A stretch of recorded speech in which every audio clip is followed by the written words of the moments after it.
आपको क्या लगता है भारत में रिसर्च कल्चर क्यों इतना कमज़ोर है? सोच की कमी है या सब चीज़ों की कमी है। रिसोर्स की? नहीं, सभी चीज़ों की कमी। सबसे बड़ी कमी ये है कि रिसर्च करने के लिए लोगों को उस फ़ील्ड के अंदर में डूब के काम करना होता है और डूब के काम तभी होता है जब आदमी उसको पसंद करता है, उसको एन्जॉय करता है, राइट? तो जो आप परीक्षाओं के लिए पढ़ते हैं तो एन्जॉय थोड़ी करते हो उसको।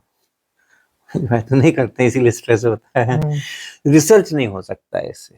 अच्छा रिसर्च अगर होना है हुँ, तो मेरा पूरा मुझे बहुत मज़ा आना चाहिए जो भी मैं काम कर रहा हूँ, जो भी रिसर्च कर रहा हूँ। कुछ हुँ, भी रिज़ल्ट मेरा निकला तो मुझको बहुत आनंद होना चाहिए। नहीं भी निकला तो भी कोई बात नहीं, अभी नहीं तो 1 साल बाद जब भी निकलेगा।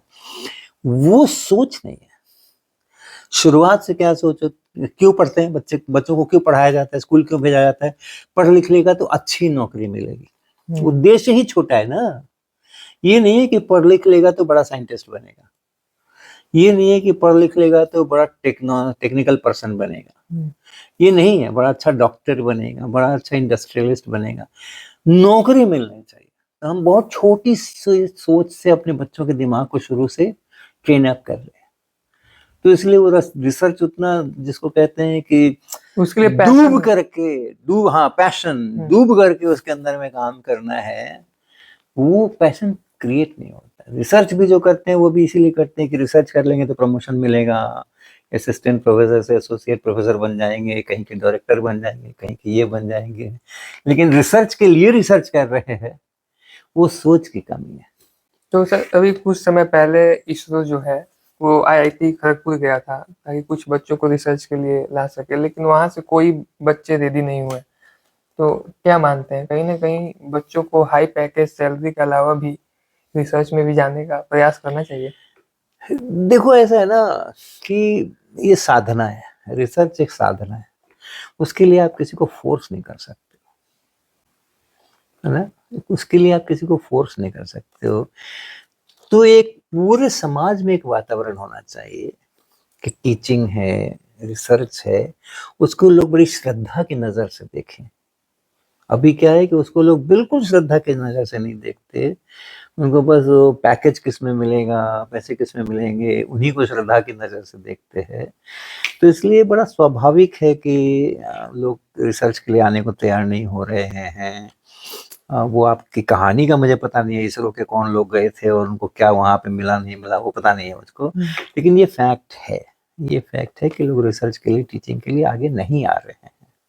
तो क्या सरकार को साइंस को लेकर अलग तरह की पॉलिसी लानी चाहिए ताकि जिज्ञासा को बढ़ावा मिले? देखो ऐसा है ना कि मुझको एडमिनिस्ट्रेशन का कोई अनुभव नहीं है। हुँ, ओके, मैं किसी पॉलिटिकल ग्रुप्स के साथ काम नहीं करता। मैं सरकार की जो तमाम प्रकार की पॉलिसी मेकिंग की संस्थाएं हैं उनमें से मैं किसी में भी नहीं रहता हूँ या नहीं रखा जाता हूँ।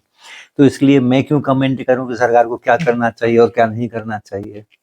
लेकिन हाँ, सरकार का तो काम है कि पूरे देश में जितने प्रकार की भी समस्याएं हैं उनको हल करना। तो ये समस्या है इसको भी हल करना। लेकिन प्रॉब्लम क्या होता है कि सरकार के अंदर जो लोग होते हैं, खास करके जो राजनेता होते हैं, उनको ये समझ नहीं होती है। एजुकेशन की समझ बहुत कम होती है उनको, है ना? बिल्कुल। इंडस्ट्री की समझ होती है, व्यापार की समझ होती है, किस देश के साथ कैसा समझौता करना है, उसका भविष्य में क्या असर पड़ेगा, इन चीज़ों की समझ होती है।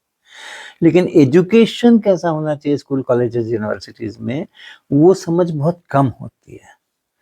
तो इसके कारण से होना बहुत कुछ चाहिए, बहुत कुछ होना चाहिए, पॉलिसी मेकिंग ऐसी होनी चाहिए कि लोगों को रिसर्च करती है, सरकार करती है। उन्होंने पीएमआरएफ का पैकेज निकाला, जिसके अंदर में कि अगर आपने बढ़िया रिसर्च आप करने की योग्यता रखते हैं, मास्टर्स तक में आपने जितना काम किया है, उसको आपने ऐसा डिस्प्ले किया है कि हाँ, आप अच्छा रिसर्च करोगे पीएचडी में। तो पीएचडी के दौरान पीएमआरएफ के अगर मिल रहे जी, हैं तो 75,000 80,000 रुपये महीने का उनका स्टाइपेंड होता है जी। 4 साल तक के लिए। तो सरकार अपनी तरफ से जो उनको समझ आ रहा है सो कर रही है। तो सर क्या लगता है भारत में अगले 20 साल में